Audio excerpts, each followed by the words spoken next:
Hurmatli biz obunachilarimiz, qarang sizlar, bitta xodok puliga sizlar uchun shunaqa normalniy xodok puliga mana shunaqa rosta zo'r pinvarlarimizni, short futbolkalarimizni olib kelib qo'yganmiz. Bularning narxini sizlar uchun attiga 55 ming so'mdan chiqarib qo'yganmiz. Hozir bitta ko'rsataman. 55 ming so'm. Agar bizga obuna bo'lgan bo'lsangiz, mayli 50 ming so'mga olib ketsangiz bo'ladi. 50 ming so'm sizlar uchun. Faqat bizga obuna bo'lgan bo'lishingiz kerak. Bittagina 50 ming tag bo'ldi. Buni bilasizmi? Qancha yil kiyasiz? Mana bu short futbolkachasi. Qarang qanaqa chiroyli. Mana bu futbolkachasi, mana bu shortkachasi 3 xil rangidan bor. Mana shunaqa bordoviy rangidan bor.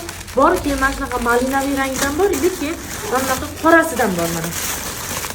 Qorasidan. Bularning narxini 50 ming so'mdan chiqarib qo'yganmiz. Keyin bizga mana shunaqa ko'ylakchalarimizni rosa ko'pchiliklar so'rab keluvdi. Orqalari mana shunaqa setkachalik bo'ladi. Bularimizni narxini sizlar uchun 95 ming so'mdan chiqarib qo'yganmiz. Mana bu tarafda komplekt short futbolkachalarimiz orqalari setkali bo'ladi. So'raganlar uchun bog'lasangiz bo'ladi. Mana bunaqa setka. Bularning narxini sizlar uchun 75 ming so'mdan chiqarib qo'yganmiz. Shartlari shunchaki bizga obuna bo'lgan bo'lishingiz kerak bo'ldi.